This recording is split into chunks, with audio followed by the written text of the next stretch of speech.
Andrey, so today's topic is intended to raise a rational debate. So how about we try and shift some of the stereotypes? Of course. So do you think a client in general is more inclined to consider a global CRO first before considering other options? Indeed, sponsors tend to follow stereotypes when they are looking for a CRO. Can we talk a little more about this then? Besides, you're an expert at this, considering your experience in working for both a global and a local CRO. That is right.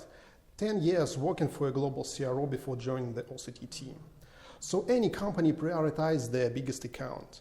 If sponsor brings 20% of revenue, then you are going to pay them significantly more attention than to smaller companies. But usually, when a smaller pharma or a trial is being handled by industry giant, they will end up to be a lower priority. What should be taken into consideration first when selecting a CRO then?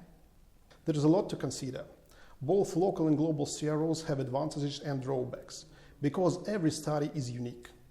So when it comes to deciding between these two, the one that is right for you depends on your specific needs and preferences. When going global is better, can you give us some examples? That is quite easy. Global means solid brand, power, impeccable reputation and reliable partner. Many sponsors are ready to pay and overpay for quality. For large-scale studies, global or international CROs with sites in different countries and continents prove highly beneficial. One challenge for a global CRO, however, is that they are just that global. Often it means very long negotiation process, time-consuming and extensive coordination procedures. While being local, like in our case, it means that we handle everything within 24 hours. We are literally an email or phone call away.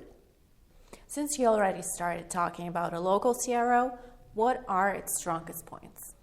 They can specialize in specific clinical phases, therapeutic indications, and treatment-naive patients. Often, a quicker and detailed feasibility analysis, knowledge of local marketplace and regulatory. Local CRO have necessary resources already in place. Local CROs have a good understanding of given area industry dynamics, and they know how to go if there is an emergency situation at one of your locations. Additionally, because of their size, local CROs are often more able to adjust when your organization needs to update your scope of work or request a special service. A more personalized and loyal approach to the clients, therefore stronger, more open and responsive communications channels.